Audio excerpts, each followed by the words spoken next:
Hello, sisters, and welcome to Go Solo Live. This is Jennifer Buchholz with Transform Via Travel.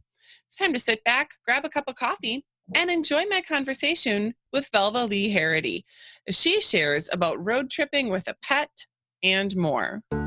Welcome to Go Solo Live. Don't you mean go solo live? Have you ever been asked why on earth would you travel alone? Go Solo Live not only answers that question, but celebrates life as a midlife solo traveler. This is a safe place for women to come together to reminisce about their travels, encourage others to travel, and to dig into the real lessons learned from these journeys. Now join Jennifer Buchholz with Transform Via Travel as she and her guests share stories of the solo travelers of midlife women. Joining me today is Velva Lee Heraty. Welcome, Velva. Hi, I'm so happy to be here. I'm thrilled, actually. Well, thank you so much for joining me today. Before we dig into information about your travels, I'd love to hear just a little bit about you. Who are you? Where are you at? Well, right now I'm living in St. Petersburg, Florida. As I mentioned to you earlier, my whole origin is from Milwaukee, so it's interesting that you're there. But I'm from Chicago, but I've been living in St. Pete for 12 years. Semi-retired, write my book. So I wrote a book, which I can talk about later. But, it came down here and I started looking at retirement property. The next thing I know, I'm moving down here. It was so wonderful. That sounds like a wonderful thing. I agree. So here I am, and I have a little doggie. Her name is Miss Nina. That's my only responsibility other than myself. So, and she's a good traveler. We've done a lot of road trips together. Fantastic. So pet-friendly travel is one of the things on your radar. Yes, but she's getting older now, and I have to start thinking about, the time will come when she's not going to be around. But until she's, unable to travel, if we go, we go. She goes on the plane with me. She goes, she's only 7 pounds. She's a miniature Shih Tzu. She's very tiny. And she's very good. She's very, very low-key. She rarely barks. I've taken her on planes, and people don't even know she's there until we disembark. And they say, oh, my God, there's a dog there. That's awesome. Yeah, I'm lucky that she's a very accommodating little doggie. Absolutely. No, that sounds like a lot of fun. I have never traveled with a pet, and it sounds a little bit intimidating to me, but I know there's a lot of people out there who do it regularly. Well, I can tell you what's intimidating about traveling with her. Often her ticket is more than mine. Well, I'd love to hear a little bit more about that. She travels in the cabin with you? If I get a cheap flight from, let's say, St. Pete to Chicago, and if I get a bargain flight, sometimes it's around 100, 110, something like that, round trip, not each way, okay? Mm-hmm. She's 150 each way. No kidding. And that's normal. And she has to have her vaccines, and she has to be able to fit under the seat in front of me. And there's all these rules, and each airport has a little doggy weigh station. But this 150 just kills me because I'm sitting there spending maybe $250 for me, and round trip she's $300. So sometimes I don't take her because of the cost involved. I can only imagine. That is not something that I've given much thought to. So I appreciate the perspective on that. Well, if I'm going for any length of time, she goes with me, or else we do a car trip. Absolutely, that sounds wonderful. So what were some of the other things that you've noticed about traveling with your dog? Well, if it's a car trip, you have to plot your trip. Like I went to Key West with her. I went all the way to Maine once. But the trip has to be plotted with doggy-friendly hotels in mind, with drive-through restaurants, because dogs aren't allowed in most restaurants, with frequent potty stops. And if I can do it, I actually find parks along the way, doggy parks. And actually, it's a nice break for both of us. It's not, I'm finding I'm happy to get out of the car too. Absolutely. So if you just make your animal a priority, because if you don't, then you're both going to have a miserable trip. So she's a priority when we travel, and I take my time. I don't have a deadline on anything. And, it works very, very well. You just have to realize it's like traveling with a baby.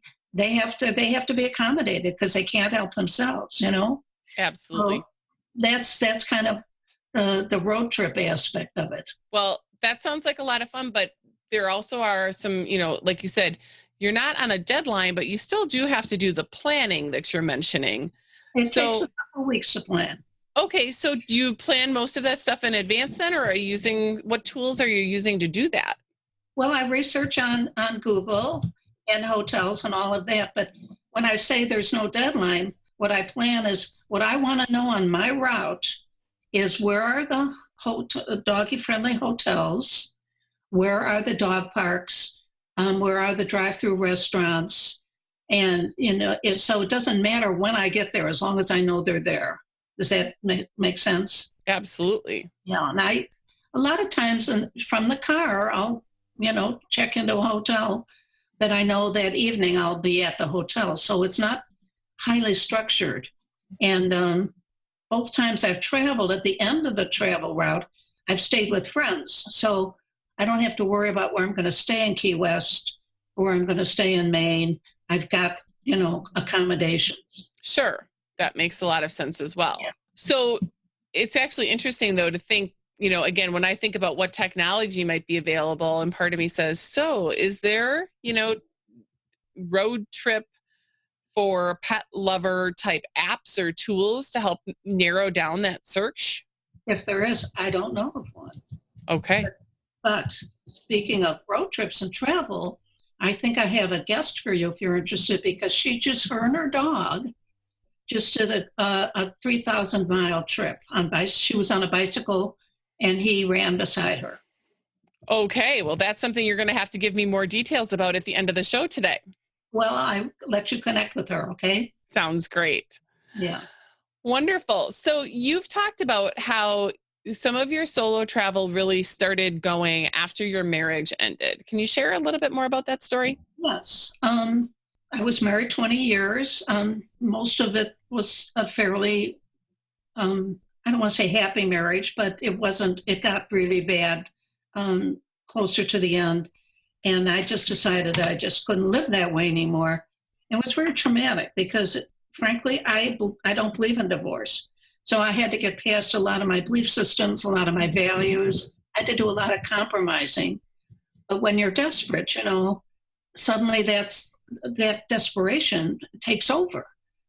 And so at the end of the divorce, I was very, I needed to rest. I needed to be in a what I call a sacred space. I needed to not be on de-stress from the experience. And somebody told me about something called Outward Bound. And I don't know if you know about it. Absolutely. But tell the listeners so that they can hear your version of it. Well, Outward Bound is a long story. It started after World War II. And the Outward Bound, the British wanted to know why certain soldiers survived when they had to parachute out into the wilderness in Germany and why some didn't. And they did a big study, and Outward Bound was the result. Everything they learned about the survivors, they put into a program called Outward Bound. Well, for people like me, of course, it's not as intense as a soldier, but that's how old it is. It's been around that long, and it's in every single country. I don't think I realized that. That's awesome. Yes, it's very, very international. So somebody said, Velva, you could benefit from Outward Bound. So I said, well, what is that? And they told me, and I started to look at it. And they said, but you've got to get in physical shape. You've got to, start running or building up some stamina because it, requires stamina. So I did. And I started looking at Outward Bound, and suddenly they had a program. It was like, I tell you, I have to say this, and travel has a lot to do with this, so I'm going to add it into the travel umbrella. There's a lot of serendipity in travel. If you're aware and if you pay attention, lots of things come forward when you're traveling that help you in your travel. Not something you're necessarily looking for, but let's say a destination you would have never dreamed of going. I went around the world. And at some of the places, in a million years, I've never gone. And they turn out to be some of my favorite places. So, you get put in situations where if you stay open, the benefits will be there's a lot of serendipity. You get what you need, not what you want. And Outward Bound was like that for me. And they had a program for midlife changes. Awesome. Well, it was like written for me. And it was a brand new program. I thought, this is destiny. So I went alone. And that was my very first alone trip. But it was more like, Outward Bound, it's got a retreat quality. It's got the solo experience. Outward Bound is designed for people to personally grow and challenge themselves and do personal growth work. But for me, this particular trip was a healing trip. It was also transformational because during that Outward Bound, I changed careers. I realized that I was a high-powered sales rep. And I was doing very, very well, and I liked my job. I liked it. I had 5 kids at home, so it paid the bills, but it was not nurturing. I understand. Yes. It was not fulfilling. Yes, not at all.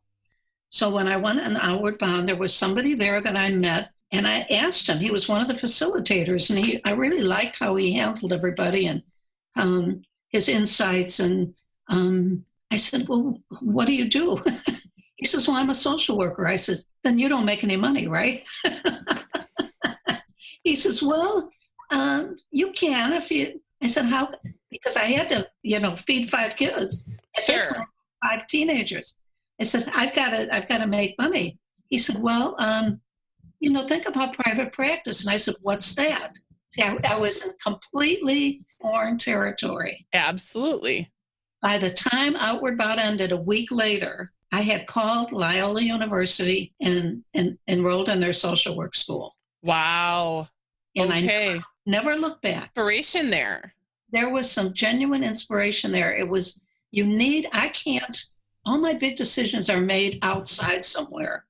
Here in St. Pete, people laugh at me, I'm always going to the park. I'm sitting on these park benches. Miss Nina's sitting there. We take our walks in the park.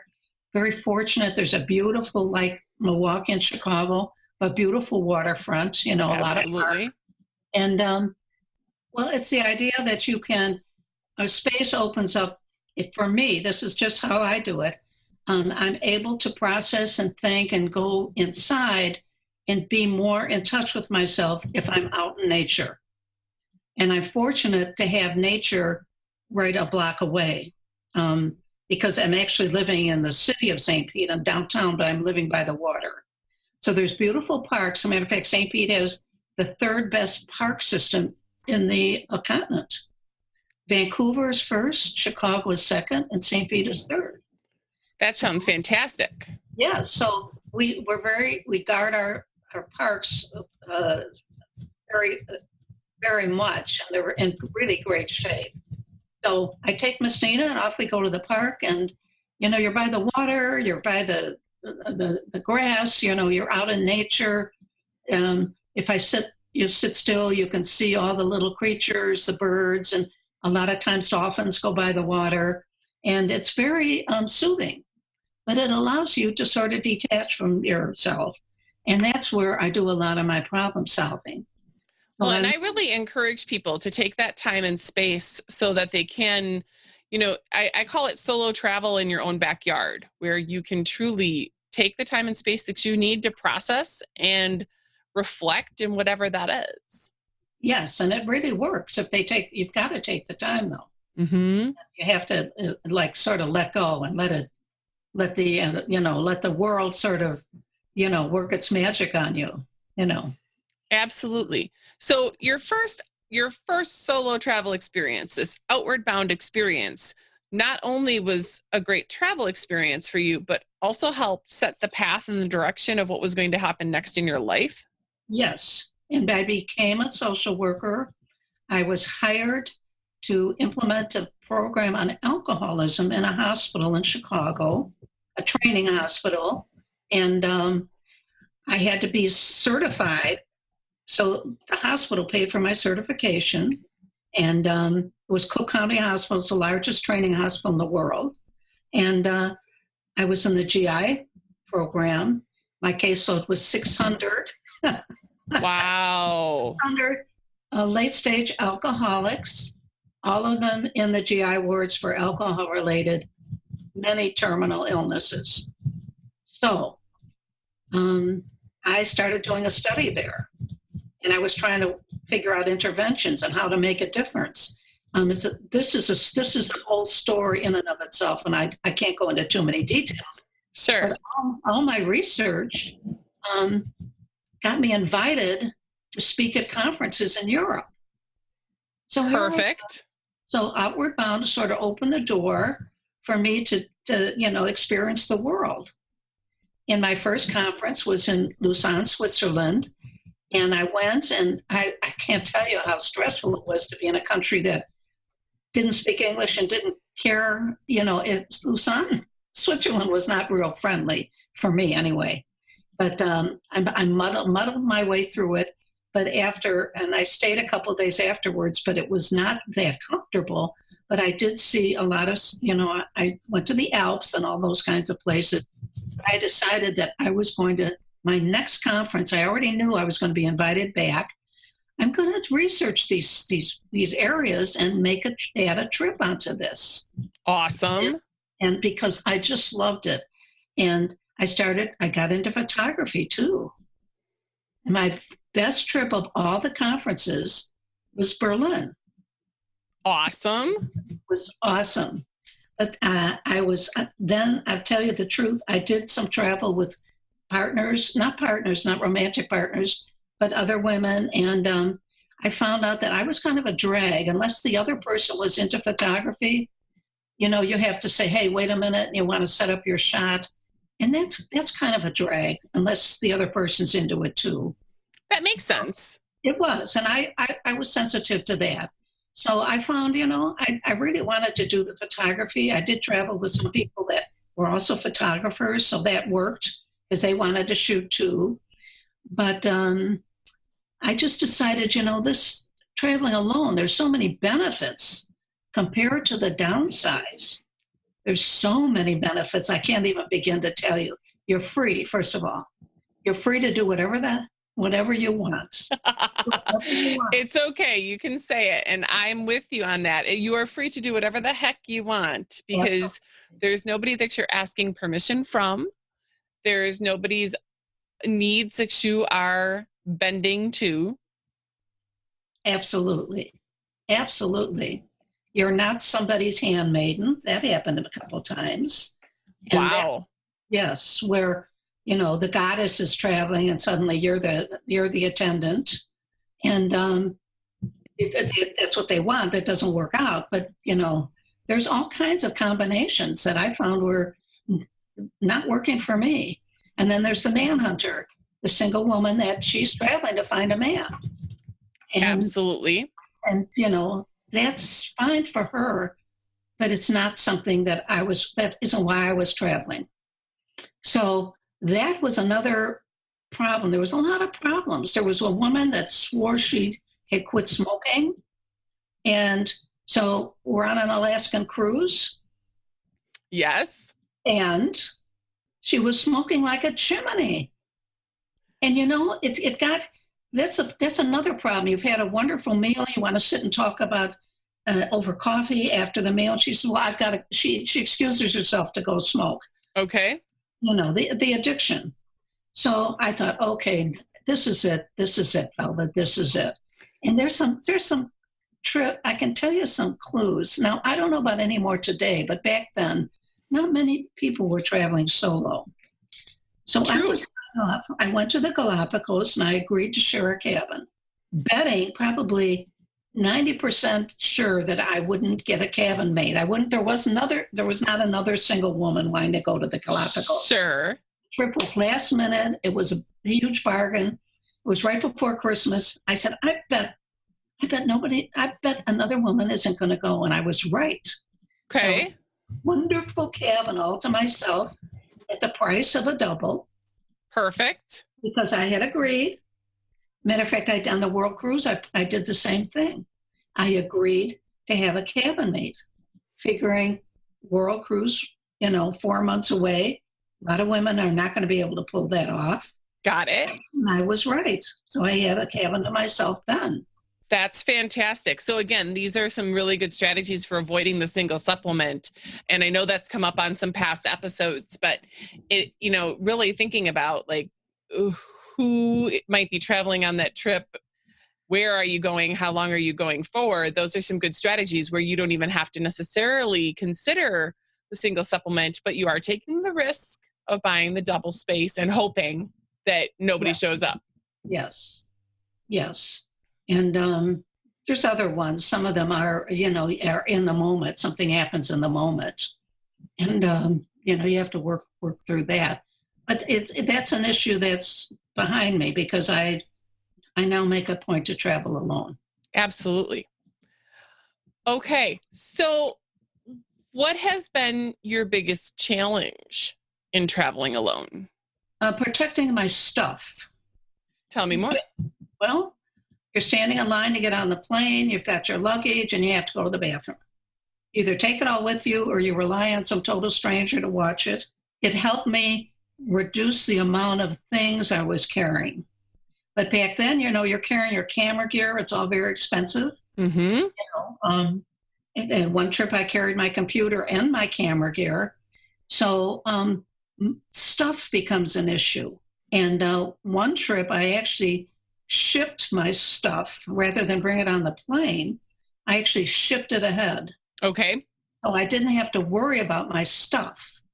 And that's about the only thing that I can't think of something else. I can't think of anything else. I get to the airport on time. I'm not worried about the logistics of travel, but there's things you can't control. And, I realized some things were just physically difficult. And that was, schlepping, carrying this and schlepping. And especially when I travel with Nina, oh my God, That's a whole extra burden. Yeah. So I thought, okay, you've got to start traveling smart. And as terms of stuff. And now when I travel, I don't have much stuff. And if it's for any length of time, I ship it ahead. And it's a little pricey, but you know what? It's so worth it. It is so worth it to get on that plane with just a backpack or just my little doggie in her carry case, That makes a huge difference. Again, and let's be real, the more that we are schlepping our stuff, the less we're able to really take a look around. And when I'm saying take a look around, I'm looking for two things. One, I'm looking to take a look around to embrace what's going on around you, to enjoy the scenery. But the other part is from a safety perspective, because we are not as agile and able to react as quickly when we have so much stuff. That's true. That's very true. And I want to shift a gear because when you said safety, something came up for me. Let's hear it. And I have never felt. The places I felt the most threatened by are in this country. They're not in other countries.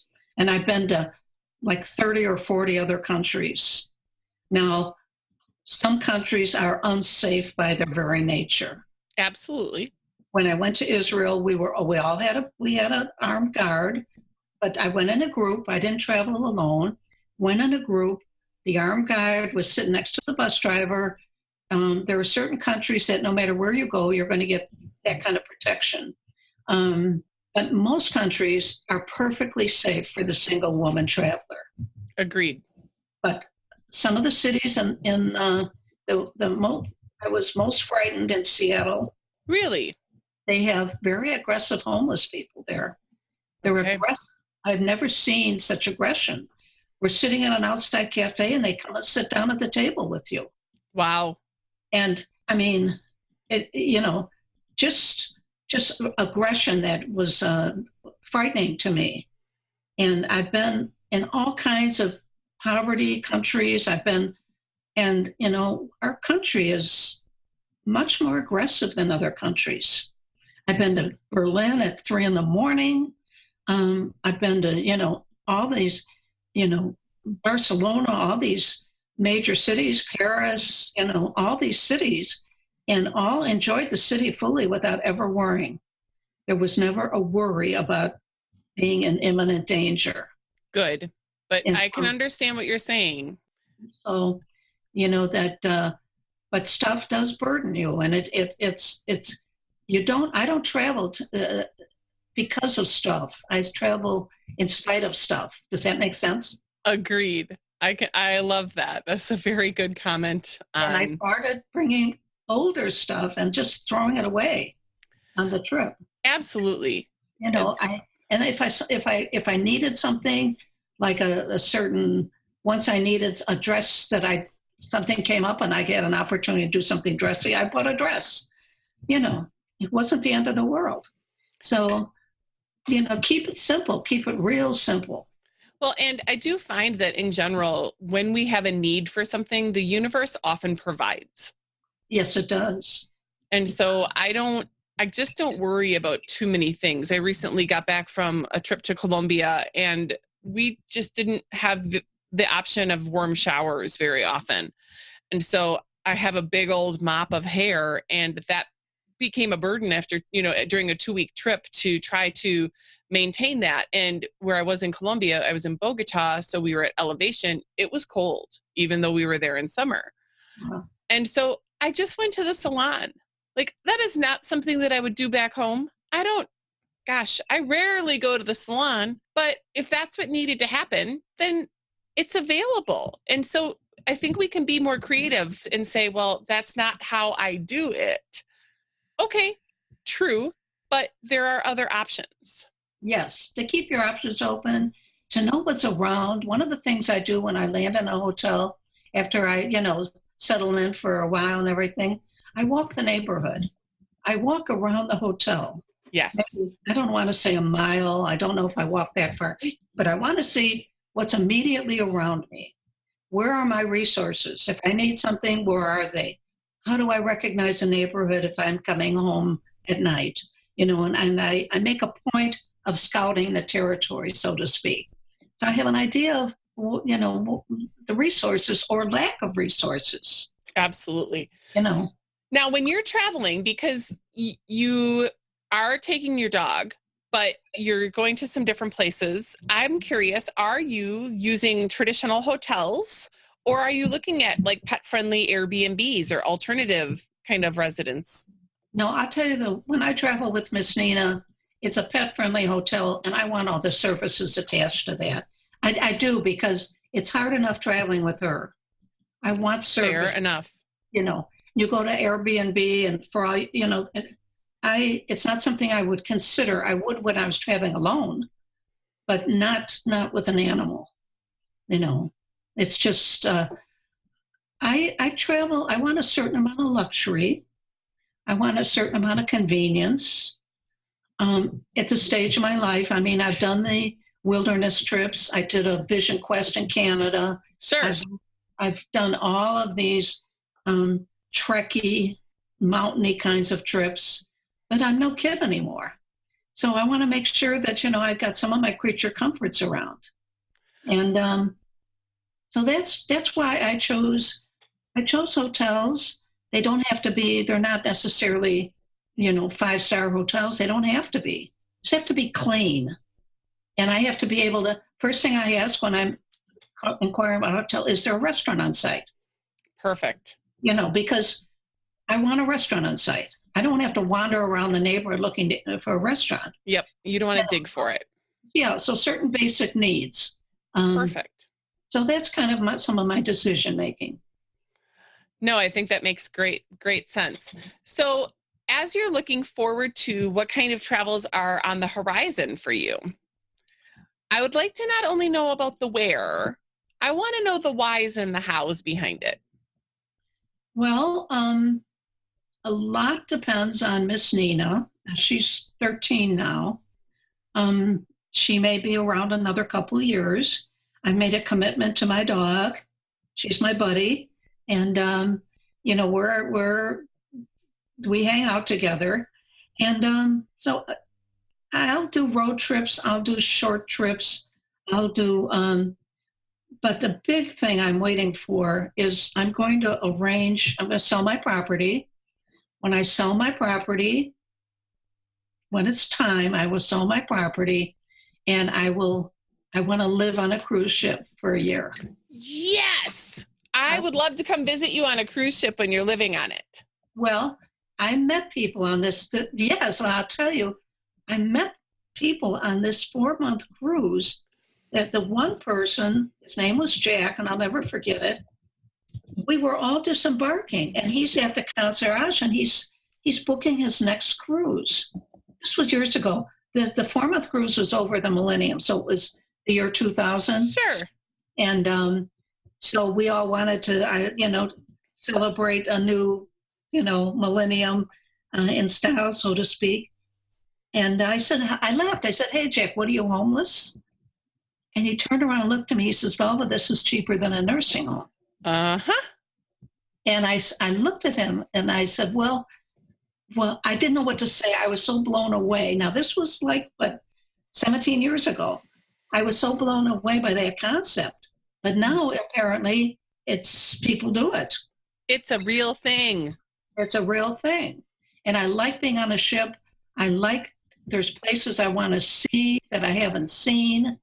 I've seen a lot of places. I've been to Iceland. I've been to up in the see the Northern Lights. I've been to Tasmania, which I loved. Who would think that you would love Tasmania? I've been to down at the tip of South America, which was wonderful. I've been to a lot of places, but I haven't done the East so much. I haven't done the eastern part of the world. And I went to a lot of places when I was doing my presentations at conferences. I got to a lot of places through these conferences. Absolutely. And, I've been to dream conferences, and I've gone to those kinds of, cities. Copenhagen was wonderful. It's a lot of wonderful cities. And, but, it's time to go to a little bit. I want to do one of those icebreaker ships that goes into the ice-breaking wilderness. They take about 10 passengers with them. There's all kinds of interesting trips, these small ships. And, but I've been to Bali. I've been to all kinds of places, but I really want to see, I went to both the canals, the Suez and the other canal. This cruise took us to 32 ports. Wow. Just tremendous. Cairo was fabulous. But I just want to see the rest of the world before it's gone. Absolutely. No, that sounds fantastic. And I appreciate that you're sharing not just where you've been, but you still have this passion and this wish list ahead of you, which is fun as well. Yes. And so I'm assuming that some of these things, we're gonna edge this conversation into talking a bit about dreams. And I know that you have some expertise in dreams, and there's a difference between dreaming while you're awake and your subconscious dreaming. So I understand that, but it sounds like you have a pretty solid dream list of travel already. I do, but let's not confuse dreams with ambitions. Excellent. So go ahead and tell us a little bit about being a dream mama. Dream mama is a pen name I got. A young guy gave me the name. He didn't like my first name. He says, "Oh, you can't write for me with that name." He was young, he was in his middle 20s. And I said, "Well, what do you have in mind?" He says, "I want to call you Dream Mama." And I loved it. I said, "Absolutely, it works for me," because the audience I was writing for were all in the 20s. So I had to be very irreverent. I had to change my voice. I had to enter the alter ego of Dream Mama and make fun of some of them and their crazy dreams. And so they would send a dream and I would analyze it and, put it in their blog. So that went on for about 3 years. And then I wanted to write my book. I had itch to write my book. It's been on the back of my mind for a long time. And I decided, it's time to write that book. And so I left the blogging world, but it took me 7 years to write this book because of all the psychobabble And Carl Jung, I love Carl Jung. He's my mentor. He's my hero. But, he's very difficult to understand. Okay. So I had to translate. Part of the challenge of this book was I wanted a layman book. It's called The Dream Belongs to the Dreamer. And I wanted a book where everybody could read the book and understand their own dreams. Okay. So it's sort of a hands-on how-to, step-by-step guide to understanding your dreams. And it's got a methodology in it. Beautiful. My one daughter said to me, Mom, if you're teaching a lot of people your methodology. She says, you're going to wind up, somebody else is going to write your book. I said, I can't let that happen. They said, no, you can't. So that was one of the motivations for writing it. But translating, distilling all the abstract, esoteric, highfalutin, psychobabbly terms and language down to, 12th grade level. That was my goal. Okay. 12th grade, a bright, children can read it. There's no reason a child can't read it, but they'd have to be pretty bright. Okay. And so that was my goal. And I'll tell you how I achieved it. I joined Toastmasters International. I'm a fan of Toastmasters. I've been a member. And I went there and I said, I want to read passages out of my book. Okay. And I just want feedback. And they were very happy to accommodate me. And I would read a passage, and if they all were staring at me when I got done reading with that look on their face like, wow, I said, okay, don't say a word, I got it. And I would rewrite, and I would rewrite. Okay. And then I ran across a quote by Einstein.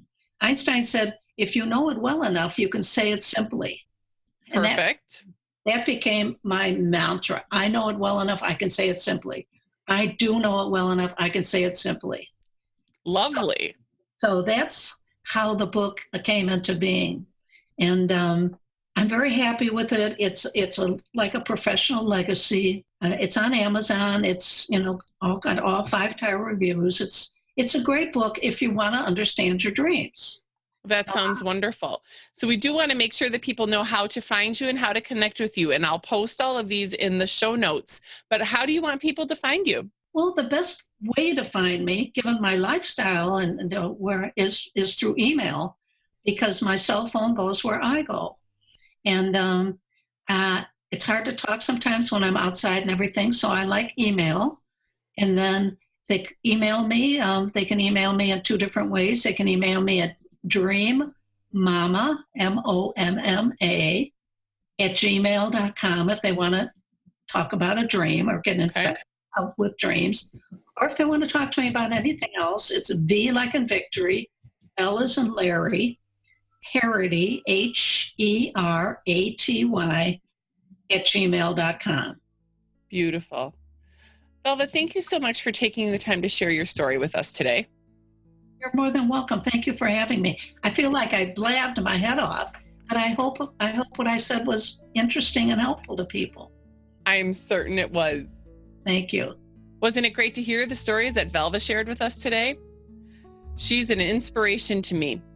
And I want to say that we should follow our dreams. But after listening to Velva, maybe it's more about ambitions. You decide. If you love these stories and want to help support Go Solo Live, you can do that by making a small financial contribution to the show. There are lots of options with some great gifts of appreciation. Just go to www.patreon.com/Go Solo Live. That's patreon.com, Patreon. Thanks for your support. Well, sisters, we've reached the end of today's episode, but the conversation doesn't have to end there. Connect with us on Facebook at Transform Via Travel. Or if you'd like to be a guest on an upcoming episode, email me at jennifer@transformviatravel.com. Don't forget to share Go Solo Live with your friends so they can listen in too. Until next time, remember, go solo, not alone.